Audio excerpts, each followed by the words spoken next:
Chapter 5.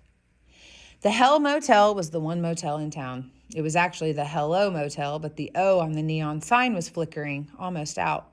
We were the only people there except for the office lady, who looked like she was over 100 years old. She gave us a key and we went into the room, which I bet hadn't been opened for several centuries. At least the shower worked. I felt 1,000 times better after standing in there and letting the hot water beat on my back. I was a little leery of the stained, scratchy-looking towels, so I just let myself drip dry for a bit before changing back into my clothes. When I came out, Oma and Abogi were facing each other but not speaking. Young was sitting a little off to the side on some lumpy thing that was supposed to be a couch, so I joined her. "We have to find a place immediately," Abogi informed Oma. "We don't have the money to stay in hotels like this."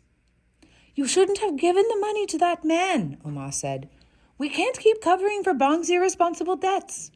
Her voice was soft, but it seemed to slice through the gloom. There is something about parents fighting. It's unwatchable. Young must have been thinking the same thing, because she switched on the TV. We stared at the flickering tube as if our lives depended on it. "It is my duty to help my brother," I heard Abogi say. "Then why don't you just send all of our money to your brother so he can continue to waste it?" Oma's voice ratcheted tighter. Young stiffened beside me. On the screen, someone was getting blown up. You shut up!" Young and I whirled around and stared at Abogi. His eyes were wild, and for a horrible moment, I thought he was going to hit Oma.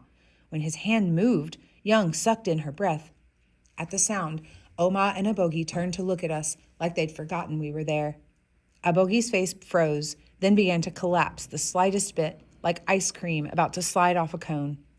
But then he pulled his old face back on so fast I couldn't exactly be sure what I had seen. "Not in front of the children," Oma murmured. She sounded broken. Young turned her face away from me and hid it under her hair, but not before I saw a tear slide down her nose. It's weird how when you're a kid, you think your parents can do anything. They have an answer for all your questions. They always have everything under control. Especially Abogi. He always seemed so sure. Like if he said jump, you'd say how high. But he doesn't know everything. I never realized how bad his English is. Back in LA, Abogi got the Korean suppliers to give us their best stuff for the lowest prices. And he didn't take anyone's crap. So why did he have to smile so much while that guy was chewing us out today?